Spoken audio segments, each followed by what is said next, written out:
Flow and how it affects your writing, alternatively titled How to Make Sure Your Writing Doesn't Have the Consistency and Flair of a Brick. Flow is a key aspect of writing. Whether you're a poet, a novelist, or an eldritch love-child abomination of the two, flow will always be the deciding factor when it comes down to choosing between your work and another's. Flow is basically the pattern your writing follows as it progresses. It often varies between people of different writing styles. Often in novels, the story flows in long, eloquent paragraphs that give the story a certain mood. In poems, the flow is usually broken up into a specific rhythm that the writer wants to use for the best effect. The best way to utilize flow is to imagine that writing your story is like rafting down a river. It's a bright day outside and you feel like you can write a novel about the beauty of the forest you're floating through. Then suddenly, you're jolted back to the ground and you're into a rock right in the middle of the river. You maneuver around it with some difficulty only to find that there is another rock just a few feet ahead. Soon you are carrying your canoe down a rock bed with little patience for the surrounding woods, looking for the right place to resume rafting. In writing, these rocks can be one of two things: overly short or overly long paragraphs. Like in this paragraph, you'll most likely find yourself internally halting after every new line and beginning to hate the writer.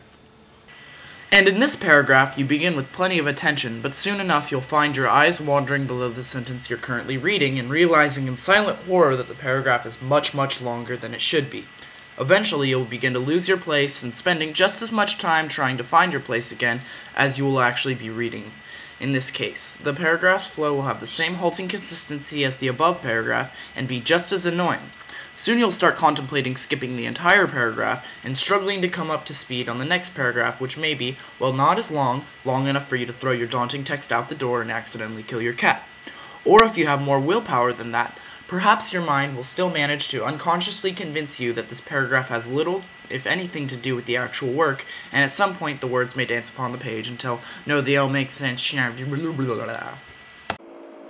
But if you combine the two with good syntax, you can give your story a distinct feel to it that is evident not only when read silently, but also when read aloud. You can give your story its very own quirk, almost its very own voice. Lyrical flow. So what accumulates to lyrical flow? Number 1, rhyming. Number 2, logic. While there are infinitely many ways to achieve a nice flow in your piece, there are a few major components in lyrical flow that have rung true throughout literature. The first key component of achieving lyrical flow is rhyming, and there are many different types of rhyming. A perfect rhyme is a rhyme that matches up exactly, such as rhyme and sublime. Masculine perfect rhyme focuses on the final syllable of the word, like rhyme and sublime. Feminine perfect rhyme is the correlation of rhyming between the two second syllables in words, such as picky and tricky. And dactylic rhyming is the focus on the third from last syllable. Example, cacophonies and Aristophanes. The two most common organizations of these rhymes are called tail rhyme and internal rhyme. Tail rhyme is the most common type of rhyming, when the words at the end of a pair of lines rhyme.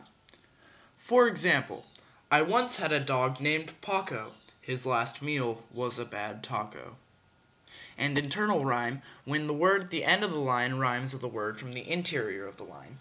For example, putting both Cheetos and Doritos in your burritos is actually pretty neato. Another key component of achieving flow is incorporating elements of rhyming that are not just perfect rhymes, but make your words bounce and play off of each other. A few examples are a near slant rhyme, which is a rhyme that doesn't quite rhyme. It is considered as matching the consonants at the end of the word, such as bent and ant. Assonance is matching vowels, such as shake and hate. Consonance is matching the consonants in words, such as pitter and patter, or rabies and robbers. Alliteration. I'll go to assume that most of you passed 8th grade English, so I won't have to actually explain this one, but please still do incorporate it into your writing. Semi-rhyme, adding an extra syllable to a word to make it rhyme, such as bend and ending. Imperfect rhymes are rhymes between a stressed and unstressed syllable, such as sing and caring. A forced or oblique rhyme, which is used a great deal in rap music, is a rhyme that doesn't actually have a perfect match in sound as its partner, such as green and fiend, or one and thumb. And the third and most important step in using these tools in order to make your writing actually better is to use these tools in a logical manner that doesn't bounce between topics in your poem just to find a word that rhymes. Keep your subject matter in mind when you're trying to find rhymes that add to the cohesiveness of your poem rather than spread it out all over the place. For example, but who knows? I'll just follow where the wind blows. I have a large nose, and I like to autoerotically asphyxiate myself with a gardening hose. See, with an example like that, it all did rhyme, and it rhymed very well, but see, the thing is that it just kind of went out and branched in different directions, and in order to actually have a good piece that flows, it needs to make sense. So if I can leave you with one thing, it is for you to stay away from both the subject matter and the style in which the last passage was written. Thank you, have a nice day.